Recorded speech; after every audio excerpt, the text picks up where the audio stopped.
Politician खुद चाहते हैं कि आप खिलाफ यूज हो, हम तो हमारे पास तो कोई इलाज नहीं है. This is for you to decide how the match should be, कौन इसको अपॉइंट करेगा, किसके कंट्रोल में होना चाहिए. आप कल आ जाए पार्लियामेंट में, कर दें, कानून साजी करें, जिस तरीके से बनाना चाहते हैं, जितने बेहतरीन बनाना चाहते हैं, वी विल अप्रिशिएट. हम तो नहीं कहते कि अपना बनाए.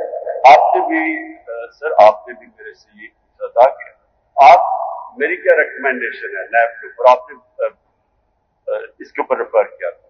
मैं ये कह रहा हूं कि वो 2 करोड़ की चीज उन्होंने 3 अरब की दिखा दी, बिल्कुल, ताकि मैं 50 करोड़ में फंस जाऊं. मैं ये कह रहा हूं सर कि जो नैब का हेड है उसको सुप्रीम कोर्ट के अपॉइंट करना चाहिए, क्योंकि ये तो पार्टिजान हो जाता है. पार्लियामेंट कर ले, हमें पार्लियामेंट कर ले. सर देखिए, ये प्रॉब्लम क्या आता है? प्रॉब्लम ये आता है कि ऑपोजिशन कहती है ये हमारे नॉमिनीज हैं, तो दूसरी गवर्नमेंट वो कहती है, वो अग्री नहीं होते, वो अपने अंपायर दे देती है, वो अपने अंपायर दे देता है. वो फिर बीच में जाके जो इस क्या कह रहे हैं, जो थर्ड अंपायर है वो फैसला कर देता है, और वो जो नैब है वो थर्ड अंपायर को सुनती है. वो हमारे तो नीचे नैब नहीं. सर मैं सबसे पहले तो ये कहना चाहता हूं कि इसका पहले इम्पैक्ट देख लें, और मैं सिर्फ आपको फिगर दिखाना चाहता हूं कि इसका इम्पैक्ट क्या हुआ है इस केस का. 2000 से 2017 तक 295 अरब रुपया टोटल नैब ने रिट्रीव किया. 2018 से 2021 तक 426 अरब रुपया नैब ने रिट्रीव किया, जो हमारे 2 और 3 साल में 480 अरब रुपया नैब ने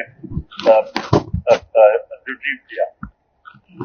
23 के अंदर टोटल नैब के अंदर जो पैसा है वो 3 लाख रुपया, और 24 के अंदर जो टोटल नैब ने पैसा रिकवर किया वो 1 करोड़ 19 लाख है. उसका रीजन बताता हूं. उसका रीजन ये है कि क्योंकि केस चलता रहा और ये स्टे थी, प्रोसीडिंग स्टे थी, आज तक नैब कोर्ट्स, इवन हाई कोर्ट्स इसकी केसेस पेंडिंग है. वो इस इंतजार में कि इस केस का फैसला होगा तो कुछ न कुछ होगा. तो जब ये केस फैसला होगा तो केसेस चलेंगे.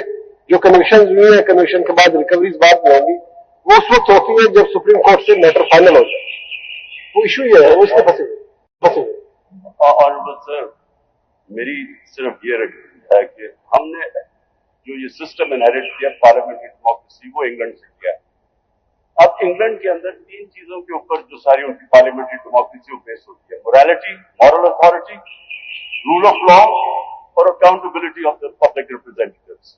और उनकी जो सबसे बड़ी ताकत है वो मॉरल अथॉरिटी उनकी ऐसी है कि किसी की जरूरत ही ना हो को कोई ऐसा केस बनाए जिससे उसको खुद फायदा हो जाए. इसकी सबसे बड़ा प्रॉब्लम ये है कि हमारे पास लिस्ट है कि कितने पॉलिटिशियंस को इससे फायदा हो गया जिन्होंने ये कानून बनाया था. अब अगर या तो ये किसी भी दुनिया की पार्लियामेंट के अंदर इस तरह तो हो ही नहीं सकता कि आप कानून बनाए और आप सारे खुद बेनिफिशियरी हो जाएं, और इसलिए सुप्रीम कोर्ट के पास हम आए हैं. अब हम आपसे एग्री कर रहे हैं.